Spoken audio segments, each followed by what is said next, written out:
ನಮಸ್ತೆ ಸ್ನೇಹಿತರೆ, ಇವತ್ತು ಏನು ಸಾಂಬಾರು ಮಾಡೋದು ಅಂತ ಯೋಚನೆ ಮಾಡ್ತಾ ಇದ್ದೀರಾ? ನಾನಿಲ್ಲಿ ತರಕಾರಿ ಮತ್ತು ಬೇಳೆ ಸಾಂಬಾರನ್ನ ಮಾಡಿ ತೋರಿಸ್ತಾ ಇದ್ದೀನಿ. ತುಂಬಾ ಈಸಿಯಾಗಿ ಮಾಡ್ಬೋದು, ತುಂಬಾ ಆರೋಗ್ಯಕರವಾಗಿರುತ್ತೆ. ಯಾವ ರೀತಿ ಮಾಡೋದು ಅಂತ ನೋಡೋಣ. ಮೊದಲಿಗೆ ನಾನು ಒಂದು ಮಿಕ್ಸಿ ಜಾರ್ಗೆ ಒಂದು 4ರಿಂದ 5 ಟೊಮೆಟೊನ ಹಾಕ್ಕೊಂಡಿದ್ದೀನಿ, ಒಂದು ಅರ್ಧ ಈರುಳ್ಳಿ ಹಾಕ್ಕೊಂಡಿದ್ದೀನಿ, ಒಂದು ಸ್ವಲ್ಪ ತೆಂಗಿನಕಾಯಿ, ಒಂದು 2ರಿಂದ 3 ಸ್ಪೂನ್ ಆಗುವಷ್ಟು ಹಸಿ ತೆಂಗಿನಕಾಯಿನ ಹಾಕ್ಕೊಂಡಿದ್ದೀನಿ, ಒಂದು 2 ಸ್ಪೂನಷ್ಟು ಸಾಂಬಾರು ಪುಡಿನ ಹಾಕ್ಕೊಂಡಿದ್ದೀನಿ. ನಿಮಗೆ ಖಾರಕ್ಕೆ ಎಷ್ಟು ಬೇಕೋ ಅಷ್ಟು ಸಾಂಬಾರು ಪುಡಿನ ಹಾಕೋಬಹುದು. ಸ್ವಲ್ಪ ನೀರನ್ನು ಸೇರಿಸಿ ನುಣ್ಣಗೆ ಗ್ರೈಂಡ್ ಮಾಡ್ಕೊಂಡು ಬರೋಣ. ತುಂಬಾ ಚೆನ್ನಾಗಿರುತ್ತೆ ಫ್ರೆಂಡ್ಸ್. ಇದು ಬಿಸಿ ಅನ್ನಕ್ಕೆ ಮುದ್ದೆಗಂತೂ ಸಖತ್ ಕಾಂಬಿನೇಷನ್ ಅಂತಲೇ ಹೇಳ್ಬೋದು. ಈ ರೀತಿ ಪೇಸ್ಟ್ ಮಾಡ್ಕೊಂಡು ಬರೋಣ. ಇವಾಗ ಸಾಂಬಾರಿಗೆ ಒಗ್ಗರಣೆ ಮಾಡ್ಕೊಳ್ಳೋಣ. ಒಂದು ಕುಕ್ಕರ್ಗೆ ನಾನು ಈಗ ಕುಕ್ಕರಲ್ಲಿ ಮಾಡಿ ತೋರಿಸ್ತಾ ಇದ್ದೀನಿ. ಬೇಳೆ ತರಕಾರಿ ಎಲ್ಲ ಹಾಕ್ಬಿಟ್ಟು ಕುಕ್ಕರಲ್ಲಿ ಮಾಡ್ತಾಯಿದ್ದೀನಿ.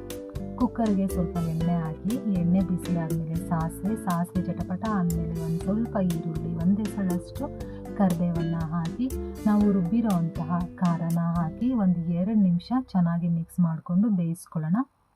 ಇದು ಸ್ವಲ್ಪ ಹಸಿ ವಾಸನೆ ಹೋಗೋ ತನಕ ಒಂದು 2 ನಿಮಿಷ ಬೇಯಿಸ್ಕೊಂಡ್ರೆ ಸಾಕು. ಇವಾಗ ತರಕಾರಿಗಳನ್ನ ಸೇರಿಸೋಣ. ನಾನಿಲ್ಲಿ ಆಲೂಗಡ್ಡೆ, ಬದನೆಕಾಯಿ, ಕ್ಯಾರೆಟು, ಬೀನ್ಸ್ ಈ 4 ತರಕಾರಿಗಳನ್ನ ನೀಟಾಗಿ ತೊಳೆದು ಕಟ್ ಮಾಡಿ ಹಾಕ್ತಾಯಿದ್ದೀನಿ. ನಾನಿಲ್ಲಿ ಅರ್ಧ ಗಂಟೆನೇ ನೆನೆಸ್ಕೊಂಡು ಇಟ್ಕೊಂಡಿದ್ದೆ ಬೇಳೆ. ಈ ರೀತಿ ನೆನೆಸ್ಕೊಂಡು ಮಾಡೋದ್ರಿಂದ ಸಾಂಬಾರಲ್ಲಿ ಬೇಳೆ ತುಂಬ ಚೆನ್ನಾಗಿ ಬೇಯುತ್ತೆ. ಬೇಳೆ ಸಾಂಬಾರು ಮಾಡ್ತೀವಿ ಅನ್ಬೇಕಾದ್ರೆ ನಾವು 1 ಗಂಟೆ ಅರ್ಧ ಗಂಟೆ ಮುಂಚೆನೇ ಕಾಳನ್ನ ನೆನೆಸಿ ಮಾಡೋದ್ರಿಂದ ಸಾಂಬಾರು ರುಚಿನೂ ಜಾಸ್ತಿ ಆಗುತ್ತೆ ಫ್ರೆಂಡ್ಸ್.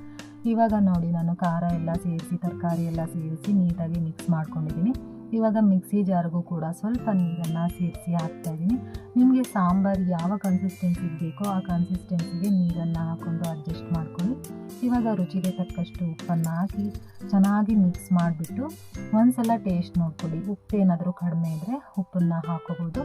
ನೋಡಿ, ಈ ರೀತಿ ಇಷ್ಟು ಕನ್ಸಿಸ್ಟೆನ್ಸಿಯಾಗಿ ನೀರು ಹಾಕಿದ್ರೆ ಸಾಕು. ನಾವು ಒಂದು 2 ವಿಷಲ್ ಕೂಗಿಸೋದ್ರಿಂದ ಸಾಂಬಾರು ನಮಗೆ ಈ ರೀತಿ ತಿಕ್ಕಾಗಿ ಸಿಗುತ್ತೆ. ಮುದ್ದೆಗೆ, ಅನ್ನಕ್ಕಂತೂ ಸೂಪರಾಗಿರುತ್ತೆ.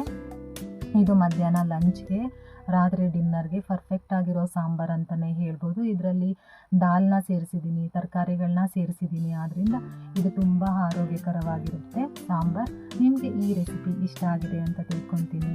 ನಮಸ್ಕಾರ.